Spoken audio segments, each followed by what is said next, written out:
Luc chapitre 9. Jésus ayant assemblé les 12, leur donna force et pouvoir sur tous les démons avec la puissance de guérir les maladies.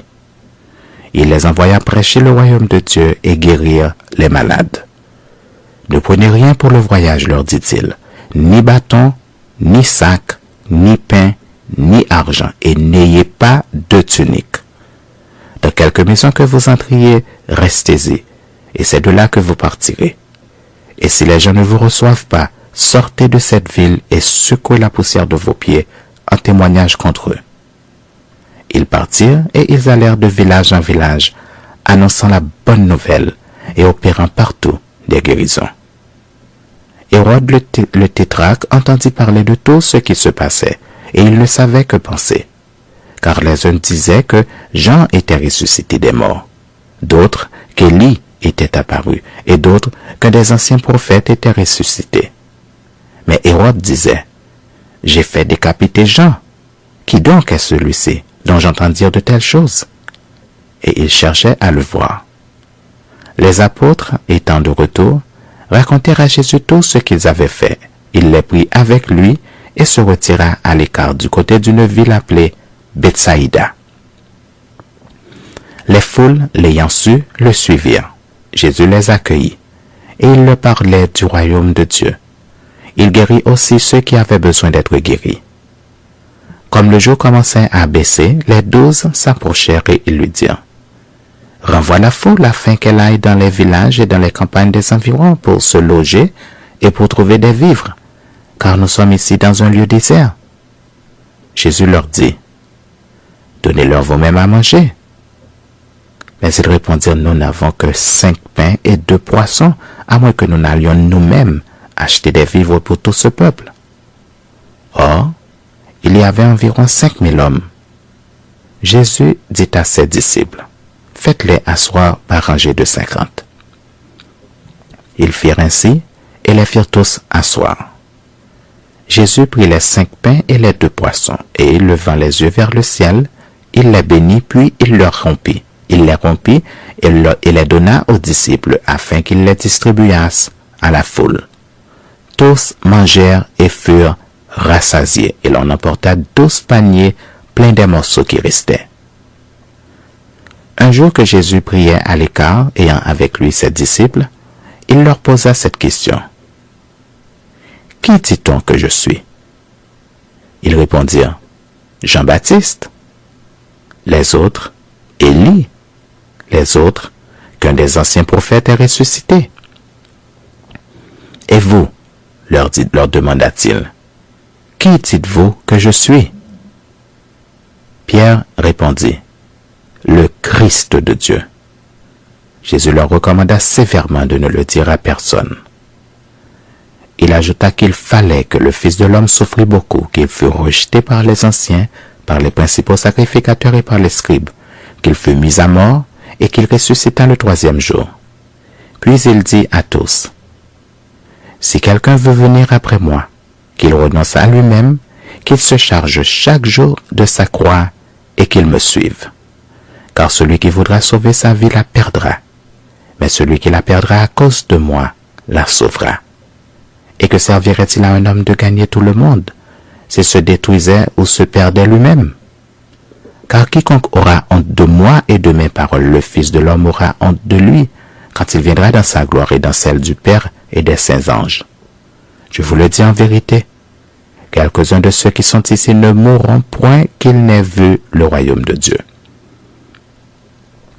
Environ 8 jours après qu'il eut dit ces paroles, Jésus prit avec lui Pierre, Jean et Jacques, et il monta sur la montagne pour prier. Pendant qu'il priait, l'aspect de son visage changea, et son vêtement devint d'une éclatante blancheur. Et voici 2 hommes s'entretenaient avec lui, c'étaient Moïse et Élie, qui apparaissant dans la gloire parlaient de son départ qu'il allait accomplir à Jérusalem. Pierre et ses compagnons étaient appesantis par le sommeil. Mais s'étant tenus éveillés, ils virent la gloire de Jésus et les 2 hommes qui étaient avec lui. Au moment où ces hommes se séparaient de Jésus, Pierre lui dit, « Maître, il est bon que nous soyons ici. Dressons 3 tentes, une pour toi, une pour Moïse et une pour Élie. Il ne savait ce qu'il disait. Comme il parlait ainsi, une nuée vint les couvrir et les disciples furent saisis de frayeur en les voyant entrer dans la nuée. Et de la nuée sortit une voix qui dit, « Celui-ci est mon fils élu, écoutez-le. » Quand la voix se fit entendre, Jésus se trouva seul.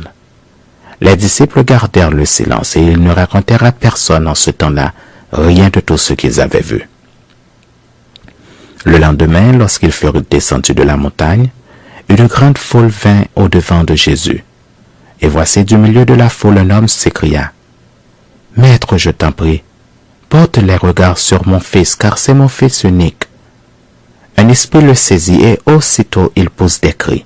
Et l'esprit l'agite avec violence, le fait écumer et a de la peine à se retirer de lui après l'avoir tout brisé. J'ai prié tes disciples de le chasser et ils n'ont pas pu. Race incrédule et perverse, répondit Jésus.